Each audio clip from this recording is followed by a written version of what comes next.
Assalamualaikum warahmatullahi wabarakatuh. Halo Sobat Pompong, kembali lagi di segmen Bincang Pompong. Pada bincang kali ini kita akan berbincang dengan tema mengenal vaksinasi COVID-19 untuk Indonesia Sehat. Kita sudah terhubung dengan Dr. Siti Masliana selaku Wakil Dekan 1 Fakultas Kedokteran UMSU dan juga merupakan Ketua UMSU Peduli COVID-19. Halo Bu, gimana kabarnya? Ya, terima kasih. Makasih Mbak. Assalamualaikum warahmatullahi wabarakatuh. Waalaikumsalam. Ya, kabarnya sehat. Ya, mudah-mudahan semua sehat-sehat juga ya. Amin. Tidak ada yang sakit. Ya. Oke, langsung saja kita mulai bincangnya ya, Bu ya. Ya, ya. Bisa nih Ibu jelaskan sebenarnya apa sih proses vaksinasi dalam kesehatan? Ya, vaksinasi itu adalah suatu istilah pemberian vaksin ya, disebut dengan vaksinasi. Apa itu vaksin? Vaksin itu adalah suatu bahan yang sifatnya antigen, ya kan? Yang asalnya dari virus ataupun bakteri yang digunakan untuk menghasilkan kekebalan tertentu terhadap virus atau bakteri tersebut melawan suatu penyakit. Nah, kita juga tahu bahwa saya rasa beberapa belas dekade yang lalu juga kan banyak muncul penyakit-penyakit endemik ataupun pandemik ya, seperti tetanus, kemudian cacar, TBC, dan semua itu kan untuk menurunkan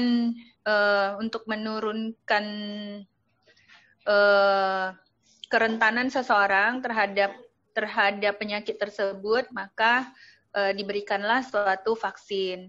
Tujuannya untuk menimbulkan suatu antibodi tertentu terhadap antigen yang dimasukkan ke dalam tubuh manusia.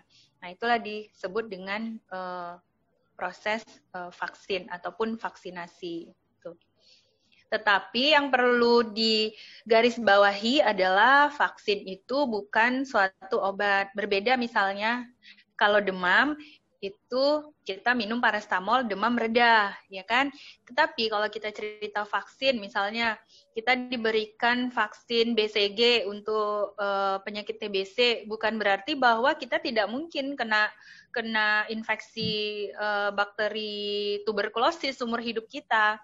Tidak, tetapi bisa meringankan gejala yang muncul, yang mungkin tadinya berat, bahkan sampai kematian, tetapi sekarang gejalanya yang dirasakan itu ringan. Ya, nah itulah dari tujuan vaksin.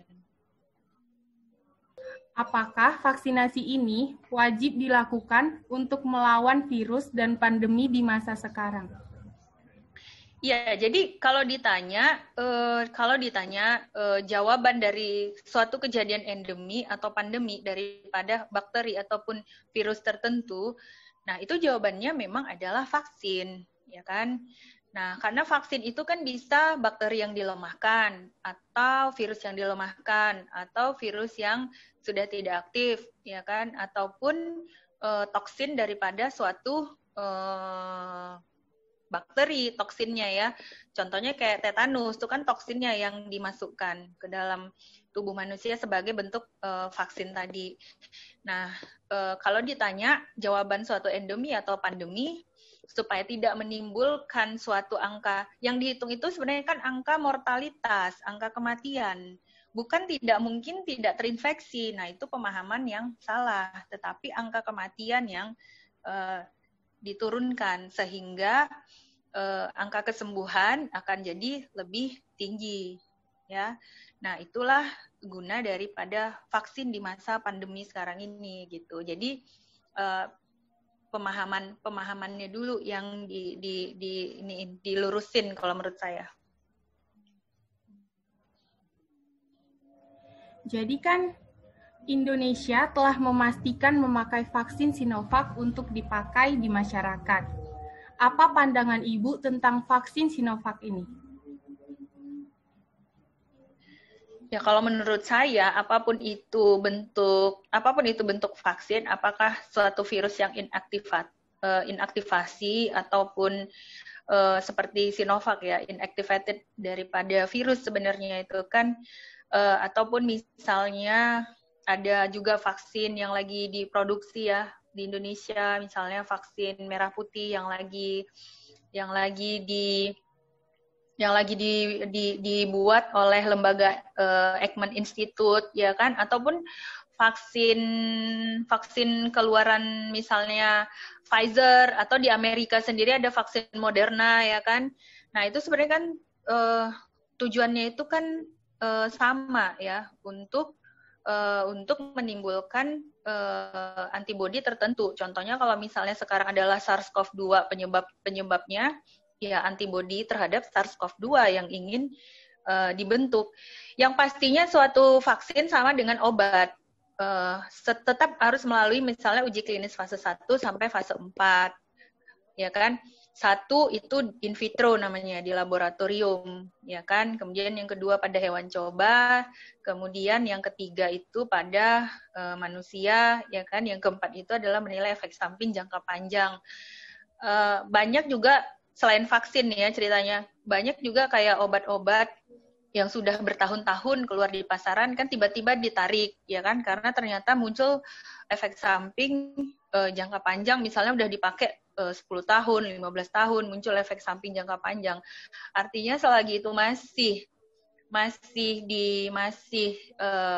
diawasi oleh Balai POM, seharusnya itu sudah menjadi suatu jaminan harusnya untuk bagi masyarakat. Sebenarnya, apa yang menyebabkan banyak masyarakat yang masih kontra terhadap vaksinasi COVID ini, Bu? Iya, sebenarnya kalau pro kontra itu sesuatu hal yang baru sih wajar-wajar aja ya. Salah satunya itu kan vaksin ya. Karena memang hubungannya dengan kesehatan masyarakat.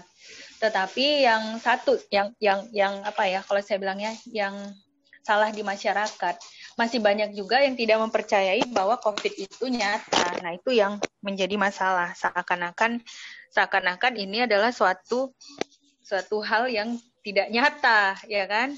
Sehingga ketika sesuatu muncul, contohnya vaksin, ya langsung langsung menolak gitu. Nah, suatu hal yang baru tuh wajar-wajar saja saya rasa. Tetapi yang kita harapkan itu adalah pemerintah mampu mengedukasi masyarakat melalui satgas-satgas COVID. Karena saya rasa satgas COVID di tiap provinsi kan ada ya.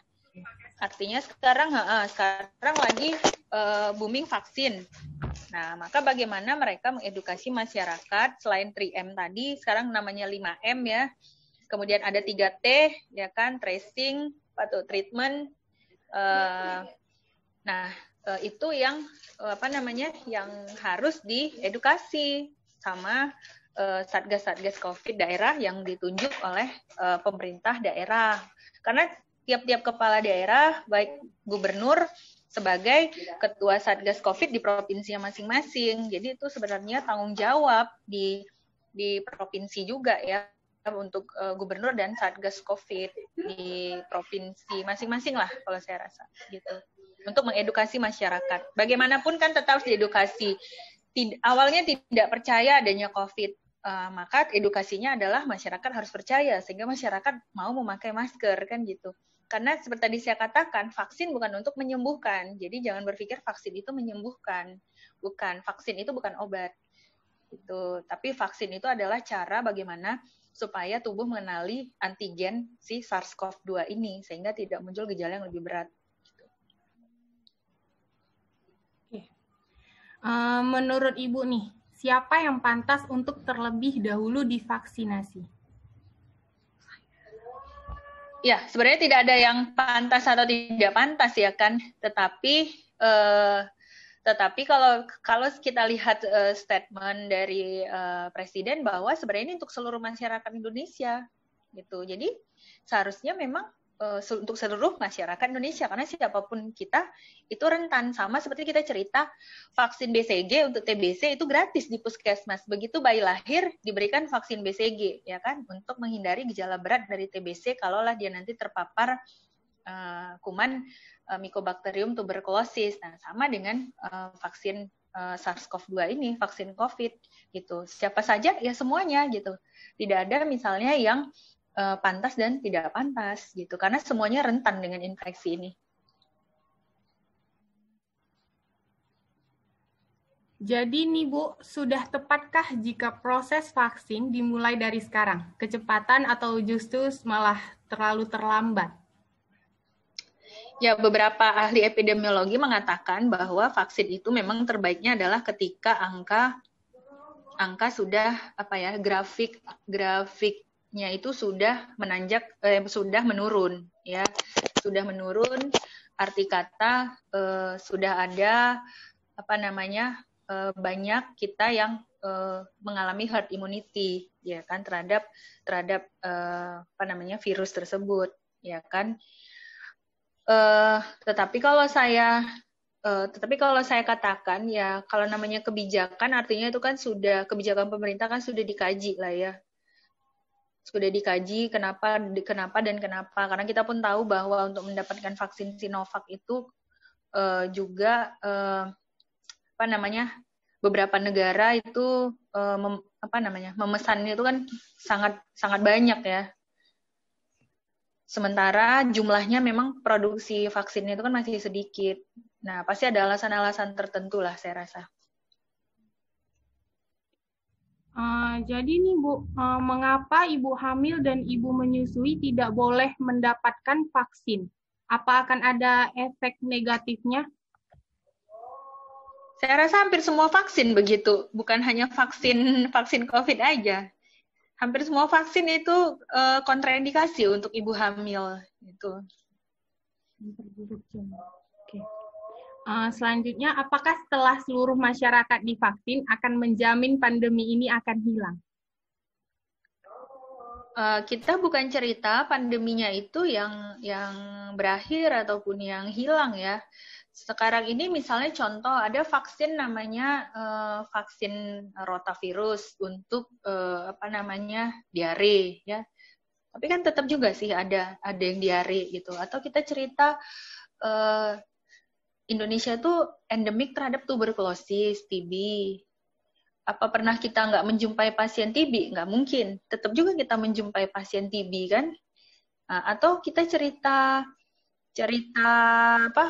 difteri atau batuk pertusis, ya kan? Nah, itu semua ada vaksinnya, ya kan? Tapi apakah tidak pernah kita jumpai penyakit difteri? Enggak, kita tetap akan menjumpai gitu. Tetapi mungkin dia hanya seperti apakah dia terjadi lokal endemi kayak di Indonesia lah ya.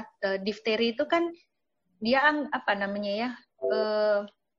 local outbreak namanya. Local outbreak itu lokal wabah. Makanya begitu dijumpai ada satu anak atau dua anak di suatu kecamatan dengan diagnosis difteri, kan, nah itu langsung di tracing semuanya, dilihat apa nih masalahnya, kok bisa ada difteri, apakah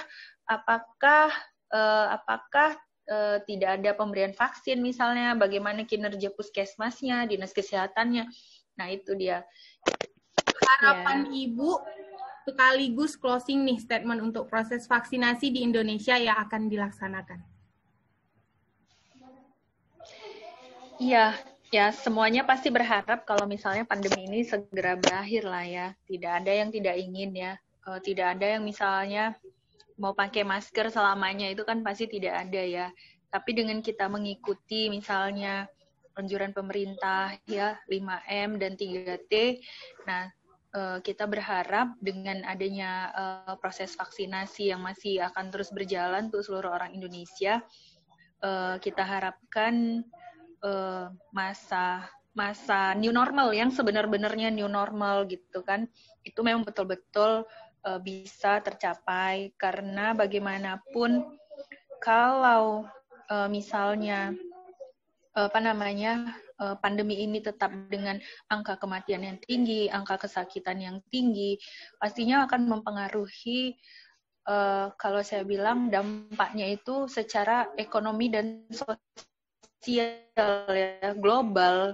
Nah itu tadi sih harapannya, karena ya yang tadinya mungkin orang mau pergi urusan pekerjaan ataupun urusan sekolah ke luar negeri atau masuk ke Indonesia, ya kan, pariwisata yang harusnya jalan seperti biasa malah tidak berjalan. Kayaknya banyak hal yang berdampak dengan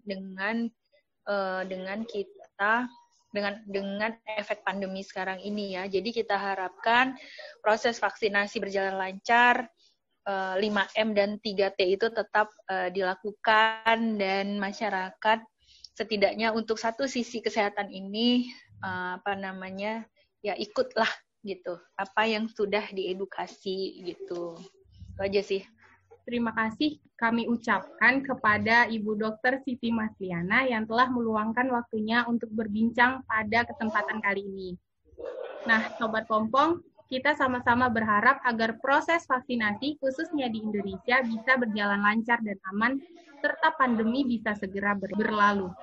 Saya rasa sudah cukup ya Bu. Saya akhiri bincang kali ini. Sampai jumpa di segmen bincang berikutnya.